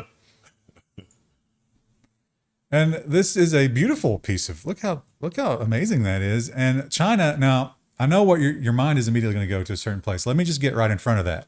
This is not a military vehicle. Now it could in some cases be used for military purposes if we absolutely had to, but that's not why we're building We would it. never do that, and we've never done that in the past. For sure not. China launches an autonomous mothership full of autonomous drones. Not just flying drones, also sailing and submarine drones. Didn't we just do a story about how we dealt with a bunch of drones off the coast of California? That's weird. Totally unrelated, Krista. I don't know what you're talking about. It's an AI drone carrier. You should watch the YouTube video for this because, oh boy. Yeah. And, I assume that first image is like a composite image because it looks a little too like it might be beautiful. You think to yourself, who took that picture? But of course, it's just another drone. Oh, right? just well, yeah. Look, and there's another one like slightly out of focus in the foreground. It's a little too picturesque. So what they're going to do with this guy is it's not fully autonomous, but it is remote. So you remote pilot it into the deep water, and once it's out into the ocean in international waters, then it's full autonomous, just doing its own thing out there. They can use the drones to scan for everything. It's being free. Woo! And now that we know the drones can hunt you through a forest, something tells me it's got a batch of those as well. Ugh. That would be a terrifying thing if you're a Nigerian pirate to see that thing coming up and all of a sudden you see just the sky turns black with drones. Our drones will blot out the sun. Now, Dyson has been rolling out some interesting press release stuff, but most of it seems like maybe vaporware, don't you think? I think I got to think of the same is going on here, but God, this is the dream. It is. I so dream of this. And maybe, you talk about getting old. By the time we're 65, 70, maybe we'll have something like this and it'll be beautiful. And then ultimately it'll kill us. Dyson's been secretly working on robots to do household chores. This one's doing the dishes. I don't mind doing the dishes so much. I would love to have a robot that cooks properly. That would be great. Yeah, dishes don't bother me at all, but I hate having to make meals. I hate both. I mean, it would be fabulous if you could just have a countertop robot that, You tell it what you want, it just makes it. Yeah, I mean, I have to admit, like between the air fryer and the slow cook crock pot and some of the other stuff, that it is low effort to make certain meals. But I would love something like this that could do something a little fancier. Imagine if you could say, hey, robot, go clean the crock pot and the air fryer because I will be using them later. That would be amazing. Yeah. That would be incredible. Yeah. I don't think that air fryer basket is such a pain to clean, though, because it's so big. Yeah. Well, here's a headline that I'm sure we saw the same headline in like 2017, right? They have been struggling with this concept for a long time. I don't know that I believe they're going to get it right this time either. Walmart plans to expand drone delivery to 6 states this year. When pressed for details, they didn't really have any other than, well, we think we can fly to the homes that are near the Walmart Supercenter. What were the states? Virginia was definitely one. It's not telling me. It did. Oh, here we go. Arizona. It's always Arizona because Arizona's flat and on a grid. It was Florida. already in Arkansas, obviously. Arizona, Florida, and Texas. I think they're opening up Virginia. The number one product that people got delivered, hamburger helper. Really? And it shows how they got, I like how they have this thing where it's friction based. So when it touches the ground, it lets go, but not before. That's interesting. They show in this video here that it's like dropping into someone's backyard. Now imagine if you live in an apartment complex or if you live in the mountains of Virginia. Or the inner city. It's like, Yeah, that's going to get shot down. the TV just gets swarmed. That tether, what happens if that tether gets caught up in a high tension wire? The lights go out for everybody. And then if that happens in July and someone dies, I think Walmart might be We might be doing an update on a liability case. Well, we didn't talk too much about it, but this thing came out. The Twitch lurkers really had a field day with it. Dolly, I mentioned it. Yeah. And it's really impressive. It's just you give it text and it comes up with an image, and it is amazing at how good it is. They don't give everybody access to it because of the Tay problem. But there is Yeah. there's a version of it that you can use that's like public facing that it will create these things. I don't know if I think maybe that's the NVIDIA one. Oh, maybe. There's yeah. a few, yeah. But Google is saying, don't count us out. Ours is better. And my God, it's impressive. Google has OpenAI. Look at our awesome image generator. So hold my Shiba Inu. And so it's like, here's this is artwork that was created by AI. My favorite one, which is not in the TechCrunch article, is somebody gave it the text, I think almost verbatim. It was, make a picture of a centaur, except the man part is a shrimp. That is a picture that will haunt your dreams. So these descriptions were very like teddy bear in a swim meet. Look how good that is. Corgi in a house made of sushi. I mean, that looks like somebody just took that. This looks like a Pinterest photo. And I actually think they took a lot of this stuff from social media, especially like all the Shiba Inu pictures, because they're really popular on Instagram. well, that's what they use to train it. Yeah. So yeah, this one is a strawberry shaped mug filled with vanilla beans floating in a sea of chocolate. And look how good it is. It's convincing. Like strawberry shaped mug. Krista, if I told you to do a strawberry shaped mug, you'd have to think about it for a while. Like I how would you're have gonna done draw it that. differently than Yeah. that. Oh, are you gonna crap on this now? Well, I'm just saying, it's not really strawberry shaped. It's got the texture of a strawberry. It's not a human, Krista. Chris, this is going to be like, whenever you need filler for anything, this is going to be incredible because that will take 3 seconds to do that. That'll be fantastic. Well, I'm also thinking if you're like an editor of a newspaper like this and you're Yeah. looking for like a stock photo, we're going to get so many great stock photos now. You know what you got to do? Oh, I hit the mics. I'm sorry. What you got to do is you got to go to that thing and run through the text. Someone who insists on calling when they should use email, and let it generate like 500 images, and those are all the stock images for those. For the This is more exciting 3D printing, but there's a catch. Mitsubishi has done it first. Mitsubishi Electric develops technology for the freeform printing of satellite antennas in outer space. So resin, the 3D resin printers that we have here on Earth, they use UV light to cure. Guess what there's a lot of in space? Now, do you think this piece is going to move in relation to that, or does it just like spin that as it spits it out? I don't know, but this is a really brilliant way to do that. I'm thinking like yeah, like a lazy Susan where it like extrudes onto it or something and spins it. Well, then- conservation of inertia says it doesn't matter. Then the Chinese satellite comes through and just smashes it. That might be a really good defense mechanism too. It's like you could, your satellite could be in a sphere of that protective resin, and then that would be a lot harder to deal with because you don't know exactly where the satellite is inside the sphere. Or if you only have so much substrate on your satellite, which will be true, that'll be the biggest limiting factor. You latch onto another satellite and just print over its optics. Instead of shooting the satellite, you just encase it. No, just you got to do a lot of satellites. Right? Oh, We got to okay. shut down all of SpaceX, so we can only use like 2 grams per. So you got to print in this very exact spot. So space squids is shooting photosensitive resin ink. Nice. Then you got to send the cleanup satellite up there, and its reservoir is just full of Windex, which is tough to do because the temperatures. Google's AIs just keep getting better and better. We've already talked about a couple of those, but one of the big things about AI is in understanding the little nuances of our language and stuff like that. Maybe it's getting there. Google's AI is smart enough to understand your humor. So it did the joke about pods, where it was comparing the pods in the TPU and the pods of whales. And it understood it perfectly. Scary. I'm wondering if it would understand your humor, which is often very dark. Well, I could train it like tape. And then it would be better. Or worse, depending on your point of view. I include this because it's just terrifying that we are about to hit probably a real crazy time in the world that we've not experienced. None of us have ever experienced anything like it. I mean, maybe not, and I hope not, but it seems like That's where we're headed. Yeah. we're going there and the brakes aren't working. So when we get there, the most terrifying thing is that the solution will be, people will accept almost any solution. We won't be thinking about the safety protocols Or long term. when we're hungry. Gene editing could increase food security, UK advisor says. Legislation introduced in the House of Lords aims to help speed up development of gene-edited products. A lot of stuff that we eat today is gene-edited or manipulated at the genetic level, not necessarily genetically engineered. But this just dials it up a notch. Well, this basically pulls all the safety protocols off of that. Yeah.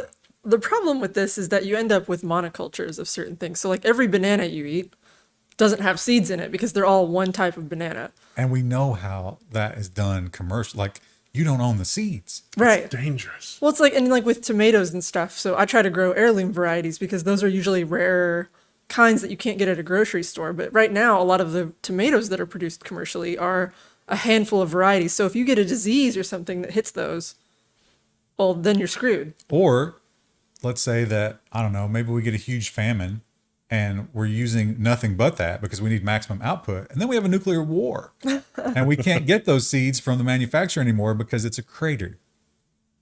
What do we do then? Hope that the seed banks are still operational at that point. At that point, we use the genetically modified tomatoes that have the vitamin D and hope for the best. 'Cause we're not going outside anytime soon. That'll be nice because we won't be able to get our vitamin D from the sun. Is that what you're saying? Yeah. Well, the ash cloud. But how will those tomatoes Global grow? warming, How stop. how will we grow the tomatoes? I don't know. And this is just another example of that. Like, we just keep going harder on these mosquitoes. We've already changed them so many times, and we're like, no, do it more and release them without testing. Sci-fi technology tackling malarial mosquitoes. It's the thing that Bill Gates did in his TED Talk, which you should watch if you haven't seen it. But they're dialing it up a notch because it turns out some of those could actually breed. And did. It's just like Jurassic Park, right? Life found a way. Yeah, it failed. I mean, I understand that malaria is a big deal. Oh, this guy's got a malaria t-shirt. What? It feels a little weird. I'm sure it says like eradicating malaria. Maybe it's like Oh, look, he's got mosquitoes on his shoulders. Yeah. That's a well thought out t-shirt. We should do something like that for the Level 1 store. a malaria t-shirts. I just love this headline. I don't believe I could ever love a spider. Could you? No. I mean, I appreciate what they do for the environment. But What if, let's say somebody that was very important to you was like, Krista, I got to go out of town. You have to take care of my spider. And it was just like super loving. And it was a fun little, could you ever grow to have feelings for a spider? I don't know. I don't think so. I wouldn't care to do it for a friend, like take care of it, but I wouldn't want one for myself. What if the part of it's caretaking? They're like, you got to feed it and all that. Oh, you also have to pet it every day. They won't know. They won't know that I didn't pet it. You call them up and be like, I don't know, it's not eating. Are you petting it? You have to pet it, Krista. This online spider market is massive and crawling with issues. Yeah, I get it. So you can buy spiders online. But the spider advocates, they say that most people believe that the tarantulas, for example, that they buy were raised in captivity. Turns out that is not true most of the time. They just go and hustle them out of the forest or wherever, the jungle, rainforest. Where do tarantulas live? Rainforest. I thought they were desert. Because I thought they buried I'm themselves. sure there's different kinds. That's a trapdoor. Isn't it? Oh, maybe that's what Well, I'm there's thinking probably of. a tarantula that does that too. There's going to be a spider expert. There, yeah, I'm sure someone in our audience probably does have spiders, but But there was a spider breeder, and he was like, yes, I'm actually very rare, and most people just go and grab them. Because how do you tell the difference? Like, if you get a feral dog, people are going to be like, there's something wrong with that dog. But a spider? You don't know. I can't wait to hear the spider experts in our audience. I hope there's a lot. Engagement Because I challenge. actually don't know anything about that, so. And I love when government agencies, when you're supposed to have the separation of church and state, refuse to do that. And then someone comes along and it's like, okay, let's do it equally. And they're like, what are you talking about? That's the devil. The cult club registration rejected after complaint that it may summon Satan to University of Adelaide. Adelaide. Adelaide. That's Australia. It was one complaint. I wish that the letter was published because I'd love to see that, like what the reasoning was. Like, No, they said the reasoning was you might accidentally bring Satan to the university. but how did they word that? I would love to They- know. I don't, they may not have I don't think it included was in there. But they say they were not trying to summon Satan. But even if they could, it's not against university policy. There's going to be a line in a handbook somewhere. Do not summon Satan. But if you talk about like communion, for example, isn't that a way of summoning Christ? Couldn't you make the argument that it's the same thing? It's a remembrance thing, really. So I don't know if you could. No, I'm literally giving you the body of Christ. I know that is the rule. That's for Catholics, I think. But Well, I'm sure the Catholics get treated better than the Satanists oh yeah, did. no, it's absolutely stupid that they don't allow that. But It's stupid that they allow any of it. Let's just have a neutral playing field. Don't do that on your own time. Satanists can go and summon Satan. You can go and eat Christ, and we're all going to be happy. is it a well? It sounded like it was an on-campus club, right? They won't let them Register have an as a club. on-campus club because of the risk of Satan. They should just let them have the club. Cloudy with the chance of Satan. That might be this week's news title. If we remember it, we come think- up with good titles and then we forget about them when we have to do the titles on Monday. You think there's any chance Satan triggers the algo? Probably not. No, I don't think so. Well, I used to have a somewhat positive opinion of Seth Green because he seems to do a lot of interesting projects and seems to be a creative guy. But after this, decidedly lower. Someone stole Seth Green's Bored Ape, which was supposed to star in his new show. How did they steal it? He got fished. There's a trailer for his show, which is what would happen if Bored Ape number whatever is a bartender at your local bar. Wow. What a breathtaking thing. I'm glad we're putting resources to that kind of creative work. Well, friends, it happened to me. God, you got to feel... I mean, if you're Seth Green, don't you have to be on red alert for links in your emails already? Or your Twitter or whatever it is? Maybe you could store your NFTs on a separate secure computer. But they're saying the copyright now belongs to Darkwing84 on Twitter, who was not interested in giving it back. They bought it legitimately from whoever stole it, I guess. I thought that was buying, stealing merchandise. Again, isn't that covered under a thing? Like, can't he be compelled But it's a receipt for merchandise. Does it count? to return it, to turn it in or whatever? But if it doesn't actually exist, I mean, something exists. The token, something. he could give them back a copy of it and they would have lost nothing. He could give them permission to use it in their show. And I don't think he's going to do that. I think he wants to get paid. This is a fun headline. I'm not surprised by this. And I would like to think that my hubris is not high enough that I would be one of these people. But then again, every time I drive, I just can't help but be astonished by the world around me. 65% of Americans believe that they are above average intelligence, the results of 2 nationally representative surveys. I mean, only 14% of them are wrong, right? Technically. How many of them think that they are? How many people that are above average intelligence don't think they are? That's probably, the Dunning-Kruger effect. Yeah. There's a lot of them because sometimes that hyperintelligence comes with severe emotional stuff that could cause Mental you to, issues, yeah. But there's a lot of that. It definitely, that's the whole Mount Stupid thing. Yeah. It goes in the other direction. That's sad. This is also sad. It's sad to see an old lady like that just looking scared and alone and knowing what she's about to go through. But then you have to remember she's a cold-blooded murderer. Yes. Nancy Brophy, romance novelist who wrote How to Murder Your Husband, found guilty of murder 4 years after chef spouse found dead in kitchen. She probably thought she was in the clear 4 years later. She's like, oh, they're done with this. But she wrote a novel that was like, it was like If I Did It, basically. Except she did it before she did it. OJ did it after. But here's the thing about it. They call her a novelist. She is self-published. Yeah. So I don't think that anybody ever read that book. I mean, someone probably did, but it's probably not massively A couple popular. of people. The Yeah. detective on the case. It's only funny because of what she did later. It's not like J.K. Rowling killing her husband later on. Yeah. J.K. Rowling accidentally summons Voldemort. Yeah. This is just a sad old woman who had her own books printed and then killed her husband. I mean, they believe in witchcraft in Russia, according to our own propaganda. So, I mean, maybe that's a thing that would happen. People in the hills here believe in witchcraft. That's, We just did the Satan story. Yeah, people believe in that garbage. This one, I thought there would be more details. I thought there would be like a reason that Elks did this. There was. It mentioned it. Oh, really? Uh-huh. I missed it. Okay, read the headline. I was just so taken by the video. Yellowstone visitors caused traffic jam watching majestic bull elk pee on his own face. He's doing that because the population is going up and there are some eligible female suitors. Oh, so that's like his cologne. Yeah. ugh. Krista, how would you left if a guy like creeped up on you and he just stank of piss? Ugh. I mean, isn't that what it was originally called? Eau de toilette? I think it has a different meaning. Yeah, Yeah. that's because that's where you used it. They also call showers douche. So Yeah. Well, Well, it is a shower for your butthole. And I thought about you again, Krista, with this one. Like, you're a weird combination of like feminist and traditionalist. yeah, But- it's odd. I can't imagine how you would react to this world. Top Taliban leader makes more promises on women's rights, but quips naughty women should stay home. You would definitely be a naughty woman. Yeah, I think so. I think under their well, I'm a Christian first, so they'd be like, nope, off with her head. But that probably goes under the naughty banner. yeah, but even without that, I think I would fall under that banner. So he had his first on-camera interview with a Western media outlet, but if she had to put her headscarf on,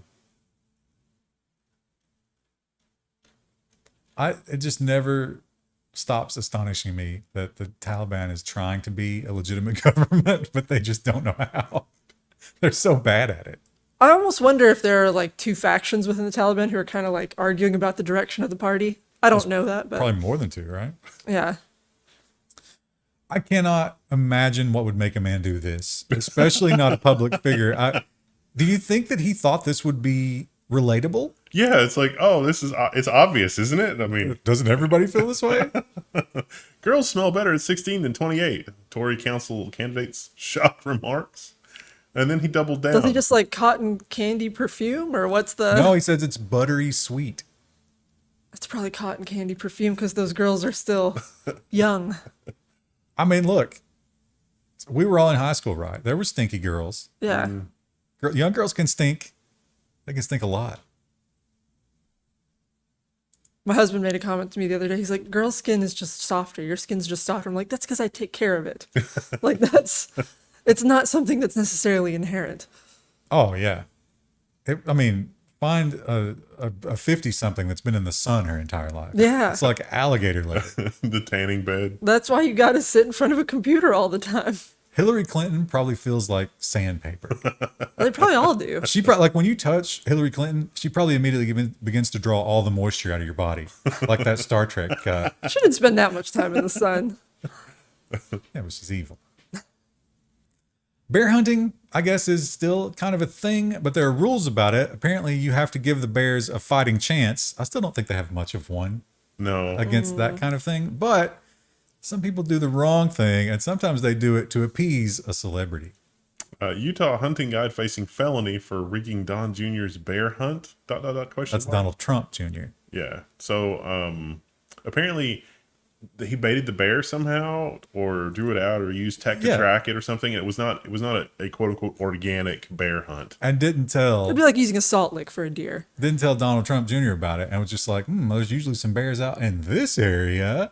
And, There's just a steak on a stick, and he's like, wow, that's weird. it was like honey and grains, Yeah. like just I bet that bear loved it right before the bullet went through his brain. Sad. And secret or mysterious crosswalks.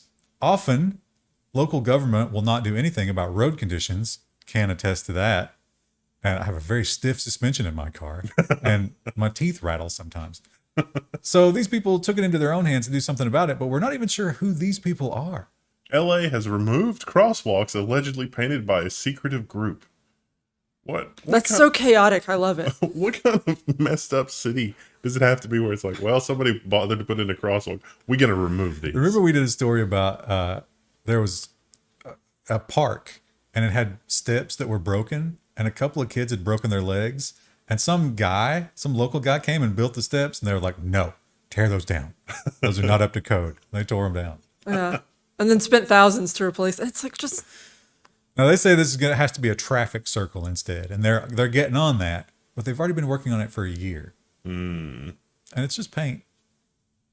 Yeah, it seems like they could have just left it until the traffic circle's in place. No, that's not allowed. Why Also- aren't people engaged with their communities? I wonder why, when everything they try to do to engage with it gets deleted. But that's the funny part about it. So the Crosswalk Collective actually has a web form that you can fill out for candidate spaces for them to paint illegal crosswalks. It's like if you have a problem area in your town, we'll come and take care of that. Yeah, I love that. There's a stop sign there. There probably should be a little bit of a crosswalk there. Oh, look, there is. But you know what's going to happen? They're going to sting them on that. Yeah. They're going to spend a lot of city resources to entrap them by giving them a false submission and then waiting for them. It's like the same thing where people will plant like native flowers and stuff in like little abandoned sections of road, and then the city comes over and mows it. It's just like, why do that? Why be so hateful? I mean, you could get invasive species. I guess, yeah. That's probably not the reason they do it, though. It's more of just about control. It's actually more about a guy who wants a mowing contract, and he goes out and he's like, "Oh, this needs to be mowed. Give me money." It's always money, unfortunately. And I guess this is not about money. This is about saving one very specific kind of bird. But is it worth all of our cats' happiness? Animal welfare organizations speak out against German outdoor cat ban. Basically, if you're in this place in Germany and you have an outdoor cat, you've been asked to keep it inside during this bird's mating season because their numbers are dwindling. and cats are really good at catching them, apparently. The crested lark. Oh, it's a beautiful bird. It's dumb, though, because it builds its nest on the ground. This has to be Photoshop, right? There's no way there's a cat that disciplined. Yeah, Cricket will get up on our windowsill if he sees a bird outside, and he'll just like spaz out while he watches it. So I've been doing that with Toast too, and he'll just sit there and be like, "Meow, meow, meow, meow, meow." Yeah, they just chitter away. And our final story, I assumed this was out of copyright. I don't think they mentioned it in this It article. is, absolutely. I saw it in but a different one. That is the only way you get away with this. And Disney's probably going to try to do something, right? The conspiracy theory is Disney funded this in order to drive outrage to get copyright extensions. But who could give them that? Who cares? Who do they appeal to try to change that? Old Congress critters. I guess, yeah. Oh, I grew up with Winnie the Pooh, and I can't believe it. Wow. Yeah. That's an easy election win. Yeah. Now, if we take it up a notch, how dark is Disney? Do we inspire a shooter based on this? That it's like, oh yeah. Oh, Disney's absolutely that dark. I saw this, and then You're getting into some like get us banned from YouTube territory. I don't think we should talk about that. Let's just focus on Pooh Bear. Winnie the Pooh, Blood and Honey. What? Violent new horror film reworks a childhood classic. That mask is absolutely terrifying. Yeah. Because it looks like he's going to be jolly as he kills you, but he will not listen to any of your cries. No. There's no sympathy. He's just completely silent. I don't think you should show them the other picture. Which one? Yeah, don't show them that one, but Piglet is in there. You're going to have to go to the website Is that and look Piglet? for this. Yeah. I didn't realize that was Piglet. Yeah. It's much larger in this canon. It'd be more scary, I think, if he was small and moved really fast, like a little rat monster. He uses a mallet. That's his weapon of choice. I don't remember Winnie the Pooh ever using a hammer. Did he? I don't think so. It should be a crock, right? He should drown you in the honey in the crock. Or you know that sort of like wand thing that they dip in the honey? Yeah. Like it's on those cereal boxes. He should have a big one of those. Ooh. We should have been creative producers for this film. What spoiler alert, it turns out that the mastermind was actually Rabbit. I can see that. Oh, you think Eeyore's going to be in there? Probably. Rabbit was kind of like a killjoy, more so than Eeyore. What about, I got to be the most popular one is Tigger. Is he good or bad in this, do you think? Are all of the 100-acre wood animals going to be bad? I think wasn't the plot basically like Christopher Robin goes to college and forgets to feed them and they become monsters? Was he in charge of feeding them? I don't know. Maybe in this canon. In this interpretation. That'd be tough for a young kid to put together all that food. Because you got to have vegetables for the rabbit, meat for Tigger, honey for Pooh, grain for Eeyore. What's he got, like 6 jobs? Yeah. That's at least $800 of food a week. Also, wasn't the 100-acre wood bountiful and plentiful? Yeah. Listen, I'm just repeating something I read in a different article. So, Oh, it really makes you wonder, what did Tigger eat? Did he eat squirrels and stuff? Squirrels. He would have had to, right? he ate Rabbit's family. That's why Rabbit's such a killjoy. Maybe it was like, like in the Thundercats, where some of them were cat-like and some of them were human-like, and they were treated differently. That makes sense. It's like, oh, you weren't gifted with sentience. I can eat you. Or Disney, you know how Pluto, Yeah, that's Was the a example I was dog. thinking of. but Goofy was a human. I mean, that would be dark though, because if that was the standard, we would have humans that couldn't pass that standard. And it's like, does that make them edible? Oh, that would be dark. What if they kept them in a camp and harvested their kidneys? Oh, there's been news about that this week too. We didn't cover it because it's not tech news. Yeah, but we can't cover that. I'm sorry. It's not good though. maybe in a podcast.